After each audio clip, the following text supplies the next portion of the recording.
Abu Jahal, Fir'aun, Ramru dan sebagainya. Waladhalin, karena mereka sesat. Itu ayat sebenarnya sudah jelas. Nah, suratal ladzina an'amta 'alaihim itu adanya di hati yang berkaitan dengan sifat wa taqwa, lintasan yang baik. Ghairil maghdubi 'alaihim waladhalin, seperti jalannya orang-orang yang Allah benci, Allah bendu, Allah murka. Waladhalin, mereka salah satu itu siapa? Yaitu sifat-sifat Fir'aun, sifat-sifat iblis, sifat-sifat Abu Jahal, sifat-sifat Namrud dan sebagainya. Itu ada di hati yang disebut fujur, yaitu hati yang lupa kepada Allah, hati yang sombong, hati yang ria, hati yang kufur nikmat, hati yang rakus, pelit, kikir, pendengki, pendendam, jadi Tuhan akhirnya, ingin dipercaya, ingin dipuji, dan semua orang ingin nurut, tapi dirinya tidak mau diatur oleh orang. Itu sifat fujur, sifat yang mencelakakan. Sifat wa taqwa, sifat yang berkaitan dengan sifat Nabi, yaitu sifat wa taqwa, yaitu hati yang selalu ingat Allah, hati yang selalu tawadu karena ingat kepada Allah, rendah hati, hati yang ikhlas, hati pemaaf, hati yang tenang. Kenapa hati tenang? Karena hatinya yakin kepada Allah, kemudian hatinya menjadi sabar, menjadi ikhlas, menjadi qanaah, akhirnya ridha. Nah, nikmat iman Islam ini adalah ridho. Ridho itu di mana hati sudah tidak ada pertentangan. Lamun hati roba pertentangan bae berarti can ridho.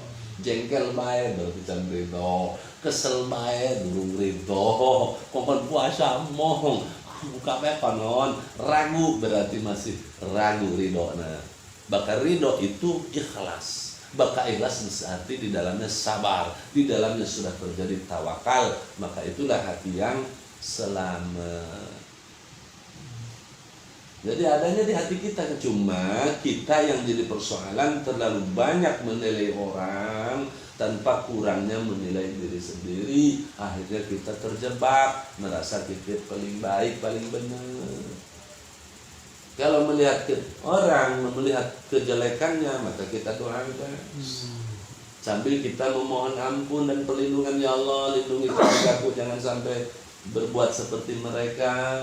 Dan dia pun saudaraku, ya Allah berilah dia hidayah taufik.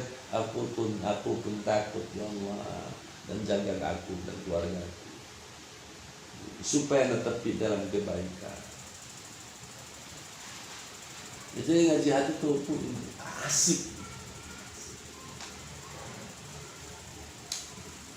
Tapi asik Nabi tuh kadang tidak jadi tuntunan. Sudah keluarga baik, ini ya betul enak, temu gaduh di kalem baik. Tapi pada dompetnya mana nyonya? Apa lo tuh? Sudah lama temu gaduh pakai ciri cina gitu, dompetnya jemput wae cina gitu. Oh dompetnya jemput wae kira-kira ameng ngepas gitu. Saya kira gaduh pokoknya ditebrakan terus gitu, orang suka cokot bae gitu. Bisa ada disebutkan kan gitu. Tadi pada dompetnya apa wah kaciri gitu. Tapi udah ditinggalin, tuh Abi tuh asik baik gitu, kalem baik. Apa ilmunya bisa seperti itu? Kecuali yang bisa cerita kesusah itu di mana ada orang yang cerita susah. Umpama Kang Jahit cerita susah ya Pak Abi. Paham itu. Nah bisa cerita susah. Setelah cerita susah, Abi tinggal balik nanya. Abi susah seperti itu, cuma Anda tidak tahu. Tapi sudahkah Abi terlihat merengutnya, terlihat pusingnya? Oh, tidak begitu.